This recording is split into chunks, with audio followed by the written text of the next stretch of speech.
If you've ever said, man, I'm working hard, I'm closing deals, I'm making money, so why do I still feel broke? Then this episode, well, it's for you.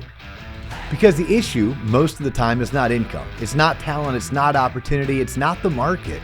It's not that you need some magical new lead source. A lot of times the issue is simple. You do not have control over your money. And if you do not have control over your money, eventually your money controls you. That is when people start making emotional career decisions. That is when people leave good opportunities for security. That is when people trade freedom for structure, not because structure is better, but because they were not disciplined enough to manage freedom. That's what I want to talk about today.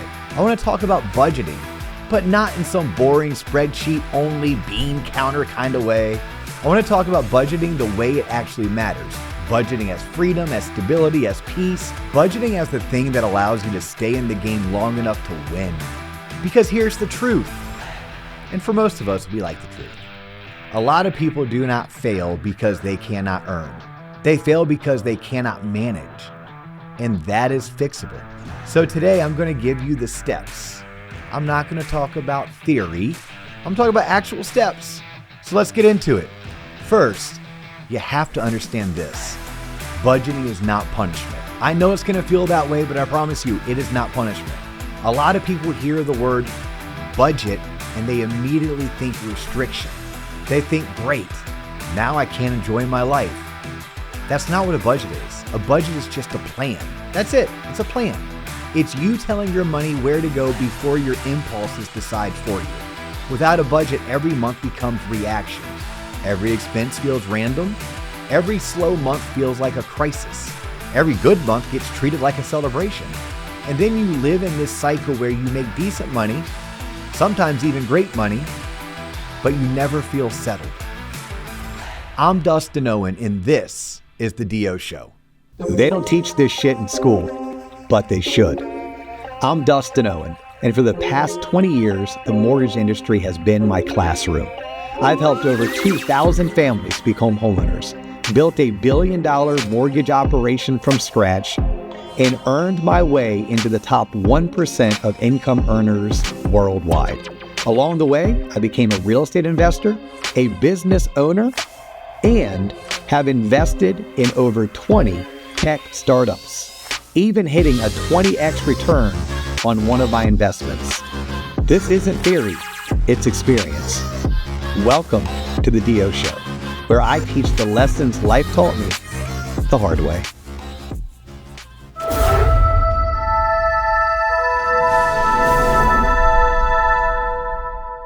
Let's start with knowing your real number. Not your best month, not your fantasy month, not the month where you got 2 surprise deals, a bonus, and a tax refund. Your real number. What does it actually cost to run your life each month? Not your flex number, not your Instagram number, not your survival number. What does it cost for housing, utilities, groceries, insurance, transportation, phone, debt obligations, child-related expenses, and other non-negotiables? Let's start there. Because a lot of people live in confusion simply because they've never actually totaled their baseline. They just spend, eyeball it, hope it works, and call it financial management, but it's not. If your true baseline is $5,000 a month, then it's $5,000 a month.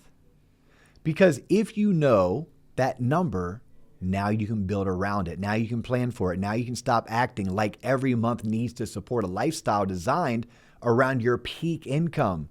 That's where people get wrecked. They build their life around the high months and then panic in the normal months. So get brutally honest. What does it cost to be you? That leads us to step 2. Build your life around your floor, not your ceiling. This one's huge, especially for commissioned people, business owners, and loan officers. If your income moves up and down, your budget cannot be built off your highest month. It needs to be built off the lowest consistent month you can reasonably count on. That's the floor. The floor is what protects your freedom. Because if your life only works when you're having a great month, then you don't actually have a strong financial life. You have a fragile one. A lot of talented people get trapped because they make enough money overall, but they built too many fixed obligations around income that was never guaranteed. So here's the move. Set your core lifestyle based on the floor income.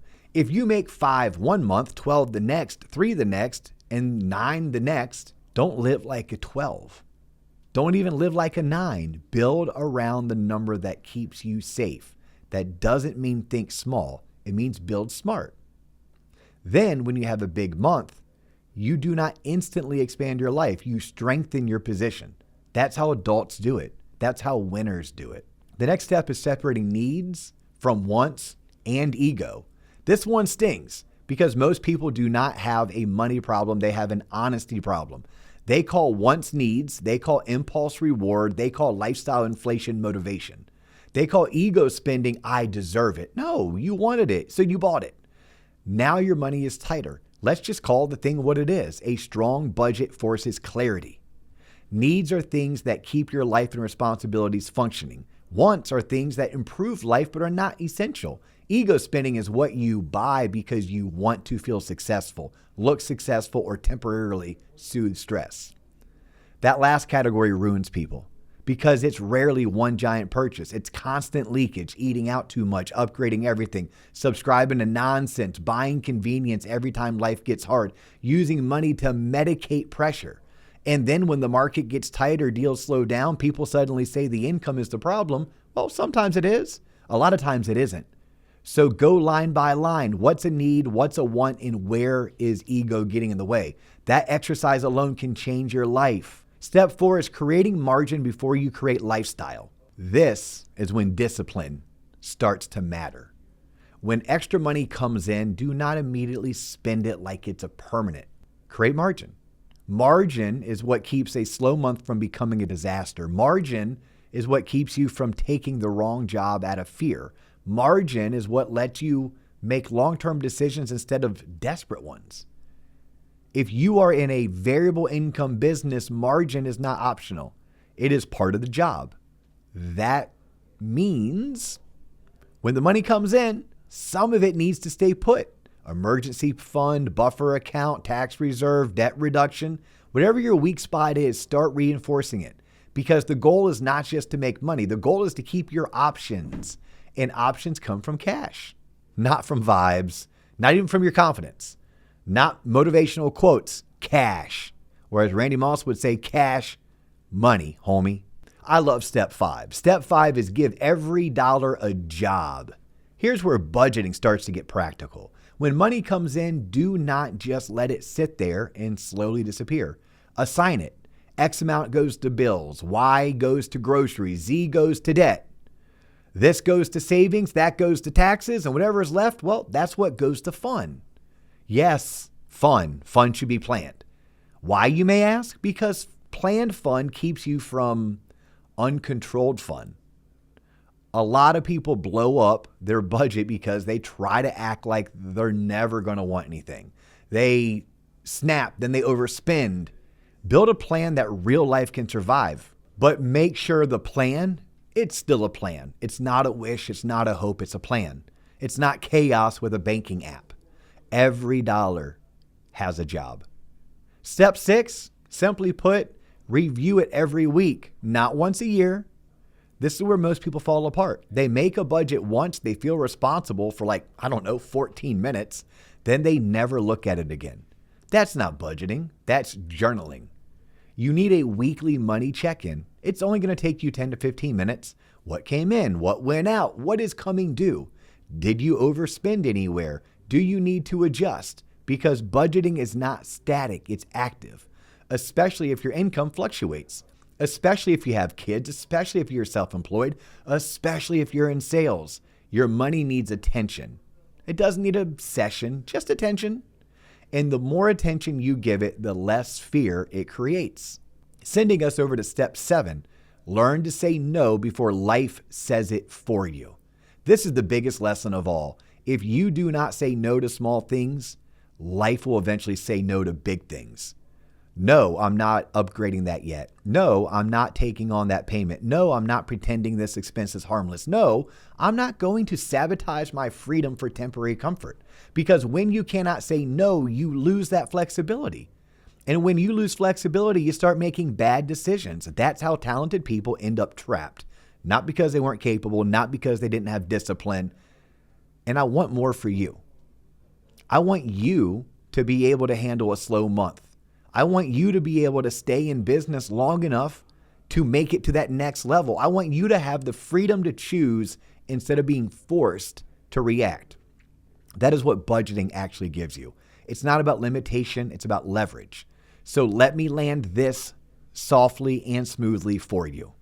If your money has been messy, if you've been earning but still feeling unstable, if you know deep down that your issue is not opportunity but management, here is your next move.